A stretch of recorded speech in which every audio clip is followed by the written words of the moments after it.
안녕하세요 여러분. 10월에 제가 산 책들과 그리고 에린 왕자를 소개하고자 합니다. 에린 왕자 워낙 유명하죠. 제가 좀 뒷북인가요? 어린 왕자의 경상도 버전인데요.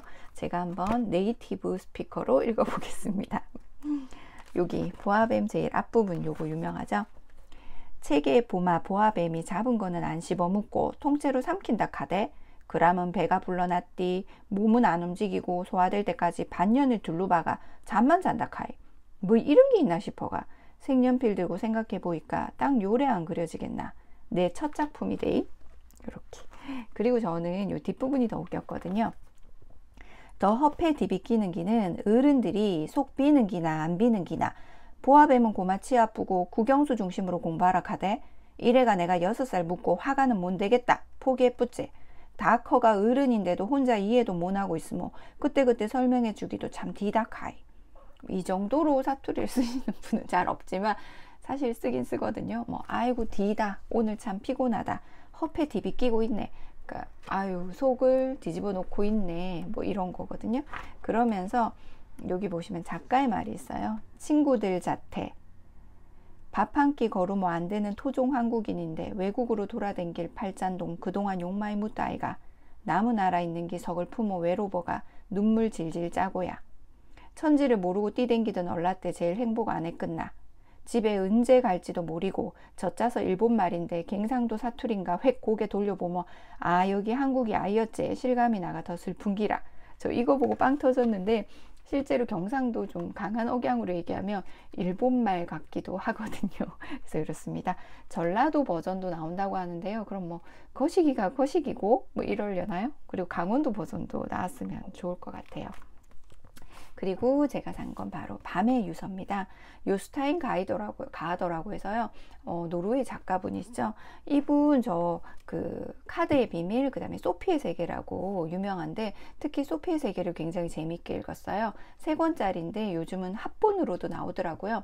소피라는 어린 소녀가 이제 소크라테스, 뭐 플라톤, 아리스토텔레스부터 시작해서 수많은 철학자들을 만나서 이제 알게 되는 과정인데 이게 그 드라마로도 만들어졌고요. 아주 옛날에 EBS에 있어서 드라마도 해줬었거든요. 근데 요거는 특이하게 강신주 작가님의 설명이 담겨 있어요. 주인공은 알버트예요. 알버트가 식물인간, 그러니까 마비가 되는 그런 불치병을 선고받습니다. 그러면서 그 자신의 아내 에이린과 행복했던 그리고 가족들과 너무나도 행복한 추억이 있었던 오두막에 오게 됩니다. 그러면서 거기서 이제 유서를 쓰는 거예요.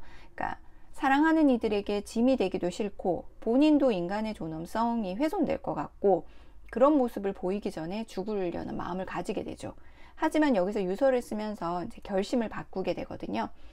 사람을 사랑하는 일이라는 건 굉장한 일이기도 하지만 굉장히 힘든 일이기도 하죠.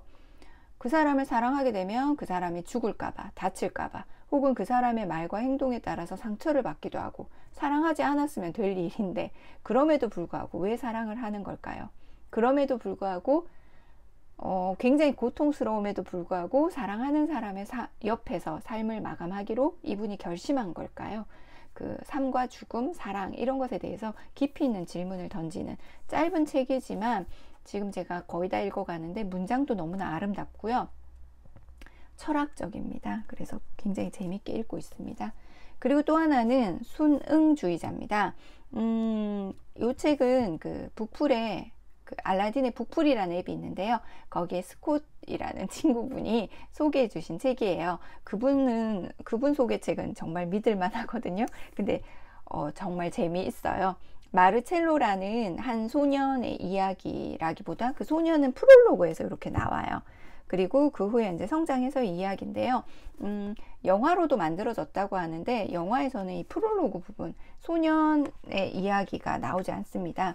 마르첼로라는 소년은 부모가 굉장히 불화해요. 싸우고, 그리고 마르첼로는 방임되고요. 사랑도 못 받고, 그런 마르첼로가 도마뱀을 죽이면서 좀 희열을 느끼는데, 그러면서 죄책감이 드는 거예요. 이게 정상일까? 비정상일까?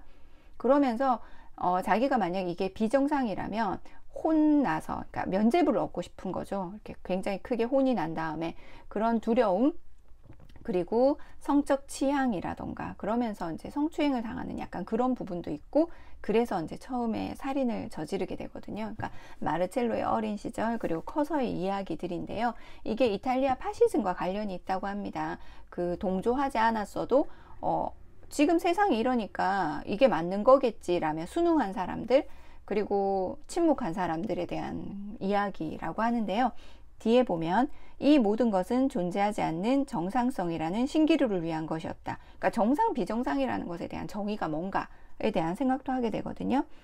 이탈리아 네오리얼리즘 문학의 거장 모라비아가 획일화되는 세상과 무비판적 동조자들에게 던지는 통렬한 경고. 뜨끔하거든요. 네. 남들처럼 결혼을 하고 남들과 같이 파시즘을 추종하며 평생에 걸쳐 집요하게 정상을 추구했지만 결국 그에게 남은 것은 순전히 비정상으로 구성된 표면적인 정상이었다. 마르첼로를 굉장히 잘 설명하는 것 같아요.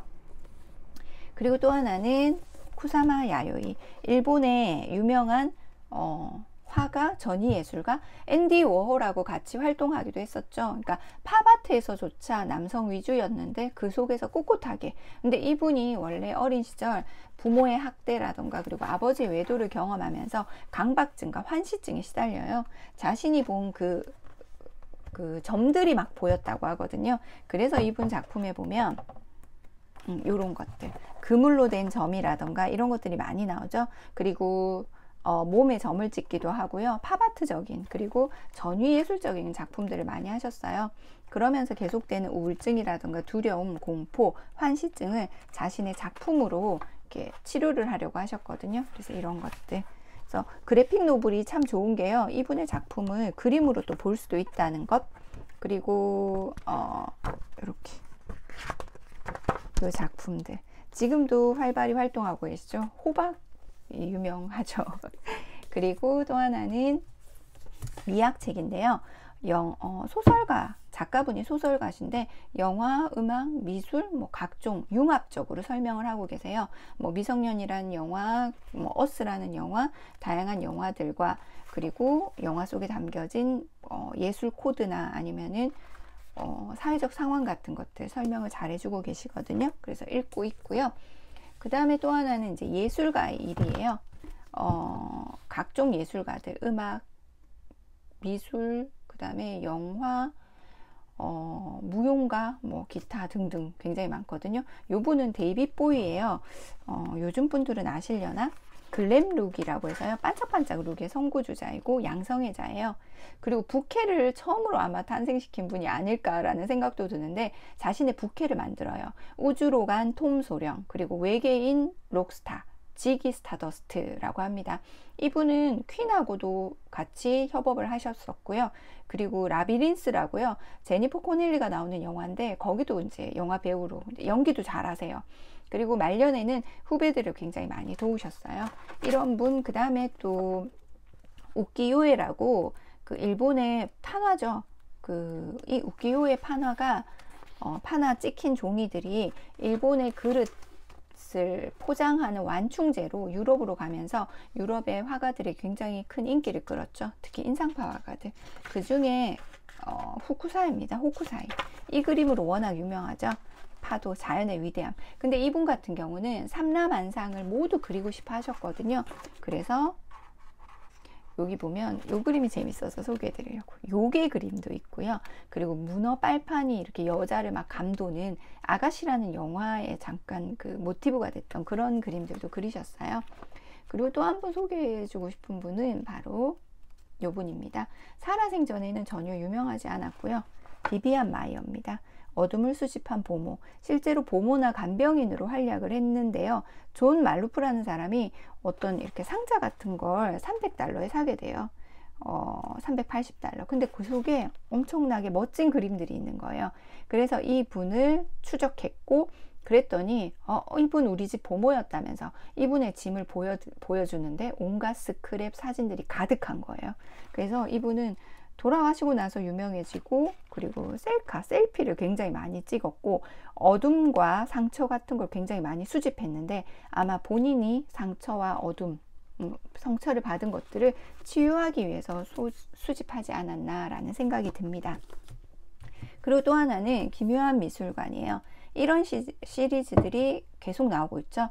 요 첫 앞페이지는 히에로니무스 보스라고 이분 이름이 너무 어려워요. 이분의 쾌락의 정원이라고 해서 스타워즈의 외계인이나 혹은 브레헬 작가 같은 분들에게 굉장히 영향을 많이 주신 분이죠. 다양한 그림들이 소개되는데 처음 소개되시는 분은 루소의 요거 정글 시리즈 중에 뱀을 부르는 여인이에요. 루소 같은 경우는 일요일의 화가로 유명하죠. 오랜 세월 정식 교육을 받은 것도 아니고, 그리고 굉장히 좀 유아틱하고 좀 기술적이면서 떨어진다고 비웃음을 많이 사기도 했던, 하지만 피카소가 굉장히 좋아했다고 하죠. 이분은 정글에 한 번도 가본 적이 없어서 식물관하고 그리고 박물관 같은 데를 들러서 그림을 그렸다고 하는데요.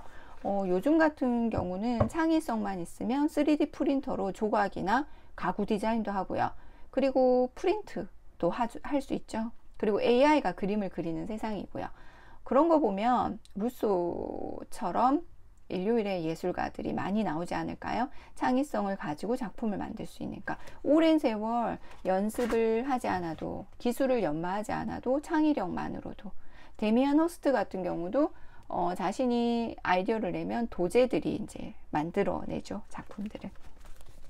그리고 마지막으로는 요겁니다.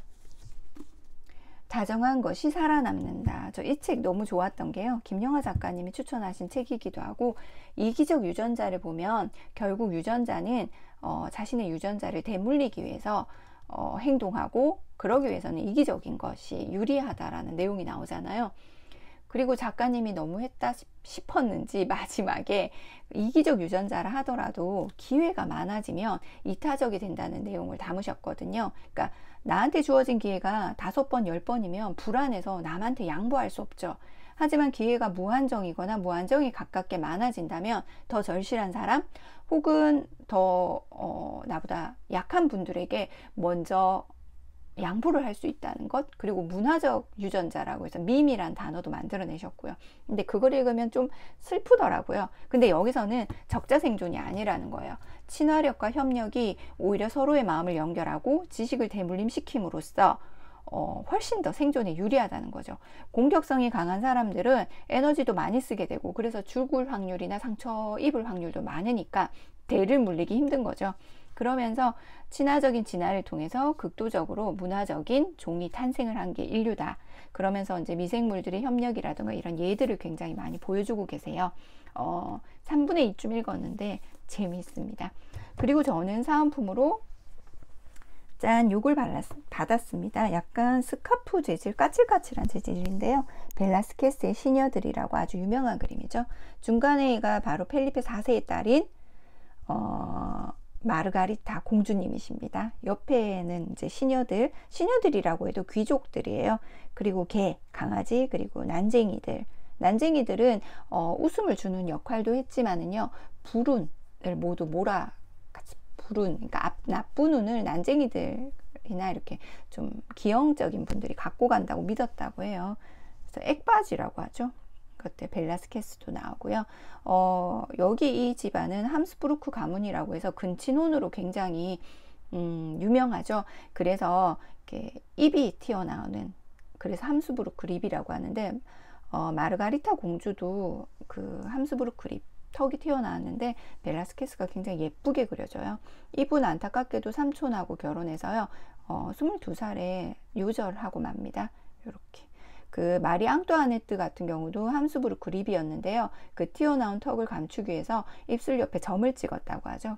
아무래도 그 입술 옆에 점을 찍으면 거기에 이제 눈이 가게 되니까요. 그래서 이렇게 샀고 열심히 읽을 예정입니다. 봐주셔서 고맙습니다.